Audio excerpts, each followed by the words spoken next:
You are watching TV Next. ഇന്നത്തെ പൂവച്ചൽ ഖാദർ അവാർഡിൽ മികച്ച വാർത്താ അവതാരകനുള്ള അവാർഡ് കിട്ടിയ 24 ന്യൂസ് ചാനലിലെ എസ് വിജയകുമാർ ചേട്ടൻ നമ്മോടൊപ്പം ഉണ്ട്. നമസ്കാരം ചേട്ടാ. നമസ്കാരം. ഇന്നത്തെ ഈ ഒരു അവാർഡ് കിട്ടിയിരിക്കുകയാണ് പൂവച്ചൽ ഖാദറിൻ്റെ പേരിലുള്ള. എന്ത് തോന്നുന്നു? നമ്മളുടെ സ്കൂൾ കാലത്തൊക്കെ നമ്മൾ റേഡിയോ കേട്ട് തുടങ്ങിയ കാലത്തൊക്കെ ഗാനരചന പൂവച്ചൽ ഖാദർ, അപ്പോൾ നമ്മൾ ആ കാലം തൊട്ട് കേൾക്കുന്ന ഒരു പേരാണ്. അദ്ദേഹത്തിൻ്റെ പേരിലൊരു പുരസ്കാരം അത് വാങ്ങാൻ സാധിക്കുന്നു എന്നത് വലിയ ഭാഗ്യമായി കാണുന്നു. വലിയ സന്തോഷത്തോടു കൂടി ഞാനത് സ്വീകരിക്കുകയാണ്.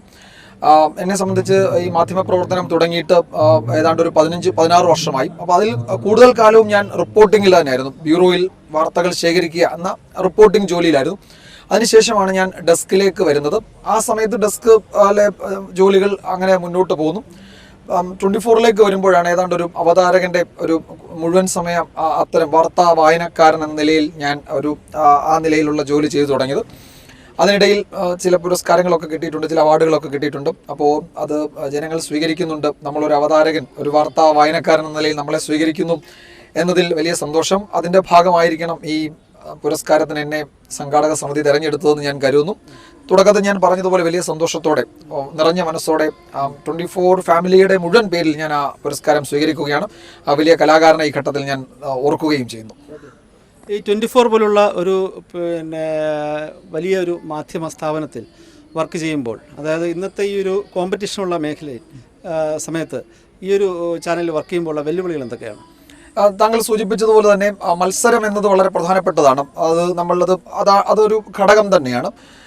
പക്ഷേ മത്സരം കൂടുന്നതിനനുസരിച്ച് നമ്മൾ കുറെ കൂടി നമ്മുടെ മാധ്യമ പ്രവർത്തനത്തിൽ റിഫൈൻഡ് ആവുക എന്ന് വെച്ചാൽ നമ്മൾ കുറെ കൂടി മൂല്യം കാത്തു സൂക്ഷിച്ച് മാധ്യമ പ്രവർത്തനം കൊണ്ട് എന്താണോ അത് ജനങ്ങളിലേക്ക് എത്തേണ്ടത് അത് എത്തിക്കുക, ആ നിലയിൽ സുസജ്ജരാവുക എന്നതാണ് മത്സരം നമ്മളെ ഓർമ്മിപ്പിക്കുന്ന ഒരു കാര്യം. അതല്ലാതെ ഈ അനാരോഗ്യകരമായ പ്രവണതകൾ മാധ്യമ മേഖലയിൽ ഉണ്ടെങ്കിൽ ഞങ്ങൾ അതിനൊപ്പമില്ല. ഞങ്ങൾ മത്സരിക്കുന്നത് നല്ല വാർത്തകൾ ജനങ്ങളിലേക്ക് എത്തിക്കുക, നന്നായി ഈ ജോലി ചെയ്യുക, ജനങ്ങൾക്ക്, സമൂഹത്തിന്, നാടിൻ്റെ നന്മയ്ക്ക് ഉതകുന്ന തരത്തിലേക്ക് മാധ്യമപ്രവർത്തനം മുന്നോട്ട് കൊണ്ടുപോകുക. നമ്മളുടെ മുൻഗാമികൾ നമ്മളെ അത് കാണിച്ചു തന്നിട്ടുണ്ട്, എങ്ങനെയാണ് ആ ജോലി ചെയ്യേണ്ടതെന്ന്.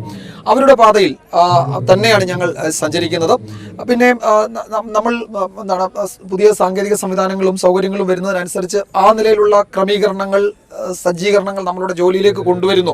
എങ്കിലും ആത്യന്തികമായി നമ്മൾ ചെയ്യുന്നത് മാധ്യമപ്രവർത്തനം തന്നെയാണ്.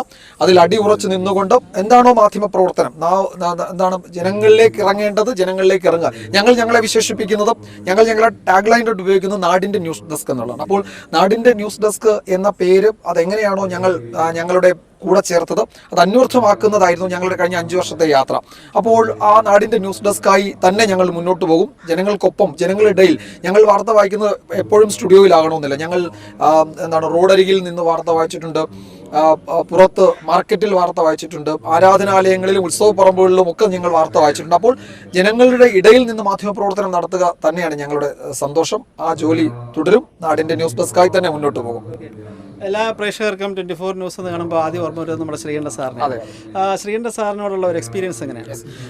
SKN സാർ, ഞങ്ങൾ SKN എന്നാണ് അദ്ദേഹത്തെ വിളിക്കുന്നത്. ശ്രീകണ്ഠ നായർ സാറിനെ കൂടെ നിൽക്കുമ്പോൾ ഇപ്പം എന്നോട് എല്ലാവരും പറയാറുണ്ട്, ഇപ്പം ഞങ്ങൾ കൗണ്ടിങ് ഇലക്ഷൻ ഫലപ്രഖ്യാപന ദിവസം ഞങ്ങൾ കഴിഞ്ഞ കുറേ തെരഞ്ഞെടുപ്പുകളായി ഞാനും സാറും ഞാനും ഹാഷ്മിയും ഞങ്ങൾ 3 പേരുമാണ് ആ ജോലി ചെയ്യുന്നത്. അപ്പോൾ സാറിൻ്റെ കൂടെ ജോലി ചെയ്യുമ്പോൾ കിട്ടുന്ന ഒരു എനർജി, അപ്പോൾ നമ്മൾ ഒരു ഘട്ടത്തിലും തളരില്ല. അപ്പോൾ നമ്മളോടൊപ്പം സാറിങ്ങനെ നിൽക്കുന്ന ഒരു പശ്ചാത്തലത്തിൽ ഒരിക്കലും നമ്മൾ തളരില്ല. അപ്പോൾ നമുക്ക് കിട്ടുന്ന ഒരു എനർജി, കിട്ടുന്ന സന്തോഷം, ഒരു വലിയ ഞാൻ ഈ പറഞ്ഞതുപോലെ ഞാൻ 4ാം ക്ലാസ് തൊട്ടാണ് ഈ SKN സാറിൻ്റെ ശ്രീകണ്ഠൻ നായർ എന്ന പേര് ശ്രദ്ധിച്ചു തുടങ്ങി. അപ്പോൾ നമ്മൾ ഈ റേഡിയോ കേൾക്കുന്ന കാലത്ത്, അപ്പോൾ അത്രയും മുതിർന്ന ഈ മേഖലയിൽ എത്രയോ പതിറ്റാണ്ടുകളുടെ പരിചയമുള്ള ഒരാളോടൊപ്പം ജോലി ചെയ്യുന്നു എന്നത് വലിയ സന്തോഷം നൽകുന്ന കാര്യമാണ്. അദ്ദേഹത്തിൽ നിന്ന് എത്രയോ പുതിയ കാര്യങ്ങൾ നമ്മൾ ഈ ജനറേഷൻ, ഈ മാധ്യമപ്രവർത്തകർ പഠിച്ചിട്ടുണ്ട്. എങ്ങനെയാണ് സാധാരണക്കാരുടെ ഇടയിലേക്ക് നമ്മളുടെ മാധ്യമപ്രവർത്തനത്തെ എത്തിക്കുക, എന്നത് അത് എത്രത്തോളം വിജയകരമായി കൊണ്ടുപോകാം എന്നത് ഓരോ ദിവസവും ഓരോ നിമിഷവും SKN സാർ നമ്മളെ കാണിച്ചു തരുന്നുണ്ട്.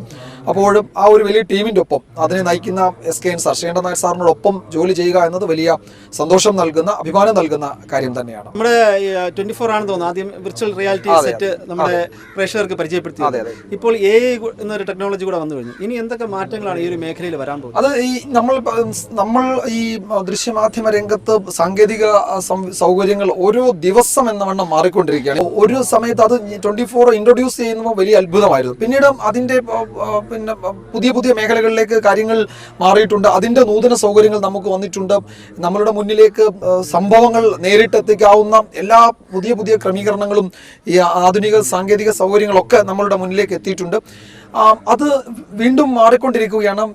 AI സാധ്യതകൾ, ഇപ്പോൾ AI വാർത്താവതാരകർ അങ്ങനെ വരുന്നുണ്ട്. പക്ഷെ അതൊക്കെ വരുമ്പോഴും നമ്മൾ പറയുന്നത് അതിൻ്റെ ആത്മാവെന്ന് പറയുന്നത് മാധ്യമ പ്രവർത്തനം തന്നെയാണ്. അത് ആ മാധ്യമ പ്രവർത്തനത്തിന് ഒരു ജീവനുണ്ട്, ഒരു ആത്മാവുണ്ട്. ആ ആത്മാവിനെ, ആ ജീവനെ അങ്ങനെ തന്നെ നിലനിർത്തിക്കൊണ്ട് മാത്രമേ നമുക്ക് എല്ലാ സാങ്കേതിക സൗകര്യങ്ങളെയും നമ്മുടെ നമ്മളുടെ തൊഴിലിലേക്ക് സന്നിവേശിപ്പിക്കാൻ പറ്റൂ. അതുകൊണ്ട് സാങ്കേതിക സൗകര്യങ്ങൾ വരുന്നു, അതിനനുസരിച്ചുള്ള ഇൻവെസ്റ്റ്മെന്റ് ഒക്കെ ഈ മേഖലയിൽ ഉണ്ടാകുന്നു. അതൊക്കെ ശരി തന്നെ. അപ്പോഴും മാധ്യമ പ്രവർത്തനം എന്നത് അതിൻ്റെ ആത്യന്തികമായ ലക്ഷ്യം അത് ആളുകളുടെ ജീവിതത്തെ അവരുടെ ജീവിതത്തെ സ്വാധീനിക്കുന്ന, അവരുടെ ജീവിതത്തെ ബാധിക്കുന്ന പ്രശ്നങ്ങളിലേക്ക് നമ്മൾ ഇറങ്ങി ചെല്ലുകയാണ് നമ്മുടെ മൈക്കും ക്യാമറയുമായി. അതിനൊരു മാറ്റവും ഉണ്ടാകുന്നില്ല. ഒപ്പം അതിനെ കൂടുതൽ ആളുകളെ എത്തിക്കാൻ പറ്റുന്ന തരത്തിൽ സാങ്കേതിക സൗകര്യങ്ങൾ വരുന്നു. അതിനെ നമ്മൾ ഉപയോഗിക്കും. അങ്ങനെ ഉപയോഗിക്കുമ്പോഴും നമ്മളുടെ തൊഴിൽ എന്ന് പറയുന്ന ആ മാധ്യമ പ്രവർത്തനം അതിനൊരു മാറ്റവും ഉണ്ടാകില്ല. അത് എല്ലാ സാങ്കേതിക സൗകര്യങ്ങളിലും കൂടെ അത് കുറെ കൂടി മെച്ചപ്പെട്ട് മുന്നോട്ട് പോകും. നമ്മുടെ ഈ മാധ്യമ പ്രവർത്തകരെ ഒന്നടങ്കം മാപ്രകളെന്ന് വിശേഷിപ്പിക്കുന്ന ഒരു കൂട്ടം ജനവിഭാഗമുണ്ട്. അവരോട് എന്താ പറയാനുള്ളത്? അല്ല, ഇത് മാപ്ര എന്നത് ഇപ്പോൾ നമ്മളൊക്കെ വാർത്ത വായിക്കുന്നതിൻ്റെ താഴെ ആളുകൾ യൂട്യൂബിൽ നമ്മളുടെ കമന്റ് ബോക്സ് നോക്കിയാൽ അങ്ങനെ മാപ്ര എന്ന് മാധ്യമപ്രവർത്തകൻ എന്നതിൻ്റെ ചുരുക്കപ്പേരായി അതിനെ വിശേഷിപ്പിക്കുന്നതിൽ എനിക്ക് വിയോജിപ്പൊന്നുമില്ല. അതിനെ പരിഹസിക്കുന്നവരുണ്ടാകും. അപ്പോൾ നമ്മൾ അത്തരം പരിഹാസങ്ങളെയും നോക്കുന്നു. അതിൽ നമ്മൾ എന്തെങ്കിലും തിരുത്തേണ്ടതുണ്ടെങ്കിൽ നമ്മൾ തിരുത്തും. ഇപ്പോൾ ഞാൻ പറയാം, ഇപ്പം അതൊരു നമ്മളെ പരിഹസിക്കാൻ വേണ്ടി വിളിക്കുന്നവർ ഉണ്ടാകും. രാഷ്ട്രീയ താല്പര്യങ്ങൾ തന്നെയാണ് അതിന് ഏറ്റവും പ്രധാനപ്പെട്ടത്. അപ്പോൾ അത് 3 മുന്നണികളും, കേരളത്തിലാണെങ്കിൽ 3 മുന്നണികളും തരാതരം പോലെ മാധ്യമപ്രവർത്തകരെ അവരവരുടെ വാർത്തകളുടെ കാര്യത്തിൽ പിന്തുണയ്ക്കാറുണ്ട്, തള്ളിപ്പറയാറുണ്ട്. അത് സ്ഥായിയായ സ്നേഹമോ വിദ്വേഷമോ ഒന്നും ഈ കൂട്ടർക്ക് ഞങ്ങളോടില്ല. മാധ്യമപ്രവർത്തകരോടോ മാധ്യമപ്രവർത്തനമൊന്നും തൊഴിൽ മേഖലയോടോ ഇല്ല. അത് നമുക്ക് നന്നായി അറിയാം. അതിനനുസരിച്ച് അവരത് ഉപയോഗിക്കും. അതിനെ ഏതെങ്കിലും തരത്തിലൊരു ഇകഴ്ത്തലിന്റെ തരത്തിൽ ആ പ്രവർത്തകരെ മാപ്ര എന്ന് വിളിക്കുന്നതിൽ എനിക്ക് പ്രത്യേകിച്ച് ഒന്നും തോന്നാറില്ല. പരിഹസിക്കുന്നതാവാം, അധിക്ഷേപിക്കുന്നതാവാം, ആയിക്കോട്ടെ എന്ന് മാത്രമേ ഉള്ളൂ. പക്ഷേ അവിടെയൊന്നും ഞാൻ ഈ പറഞ്ഞതുപോലെ അറിയാനുള്ളത് അവകാശം എന്ന് പറയുന്ന അത് ഒരു നിയമമായി, അറിയാനുള്ള അവകാശം എന്നത് ഒരു അവകാശമായി അംഗീകരിച്ച നാടാണ് നമ്മുടേത്. ഇവിടെ വിവരാവകാശ നിയമമുണ്ട്. വിവരം അറിയുക എന്ന അവകാശമാക്കിയ ഒരു നിയമമുള്ള രാജ്യമാണ് നമ്മളുടെ. അപ്പം അറിയാനുള്ള അവകാശം എന്നത് ജനങ്ങളുടെ അവകാശമാണ്. അതിൻ്റെ ഒരു പാലമായി, അതിനൊരു പടിയായാണ് മാധ്യമപ്രവർത്തകരും മാധ്യമപ്രവർത്തനവും ഇവിടെ നിൽക്കുന്നത്. അങ്ങനെ നിൽക്കുമ്പോൾ കിട്ടുന്ന കല്ലേറും പൂമാലയും ഒരേപോലെ സന്തോഷത്തോടെ സ്വീകരിക്കുക എന്ന് മാത്രമേ ഉള്ളൂ. അത് അധിക്ഷേപമാണെങ്കിൽ അങ്ങനെ, ഇനി അതല്ല അതിനെ അഭിനന്ദിക്കുകയാണ് എങ്കിൽ അങ്ങനെ, അതല്ല മാധ്യമപ്രവർത്തകൻ എന്നതിന്റെ ചുരുക്കമായി മാപ്ര എന്ന് ഉപയോഗിക്കുകയാണെങ്കിൽ അങ്ങനെ. പക്ഷെ അപ്പോഴും ഞാൻ ഈ പറയുന്നത് അറിയാനുള്ള ജനങ്ങളുടെ അവകാശം അതിൻ്റെ ഒരു പാലമായി, അതിൻ്റെ ഒരു ചവിട്ടുപടിയായി മാധ്യമപ്രവർത്തകരും മാധ്യമപ്രവർത്തനവും മാധ്യമ സ്ഥാപനവും ഈ നാട്ടിൽ ഉണ്ടാകും. അത് ഉറപ്പാണ്. നമ്മുടെ പ്രേക്ഷകരോട് എന്താണ് പറയാനുള്ളത്? അപ്പോൾ ഞാൻ നേരത്തെ തുടക്കത്തിൽ അദ്ദേഹത്തോട് സൂചിപ്പിച്ചതുപോലെ തന്നെ നമ്മളുടെ ആധുനിക സംവിധാനങ്ങളും സൗകര്യങ്ങളും ഒക്കെ ഉണ്ടാകും. ആ ഘട്ടത്തിലും ഞങ്ങളുടെ തൊഴിൽ എന്ന് പറയുന്നത് മാധ്യമപ്രവർത്തനമാണ്.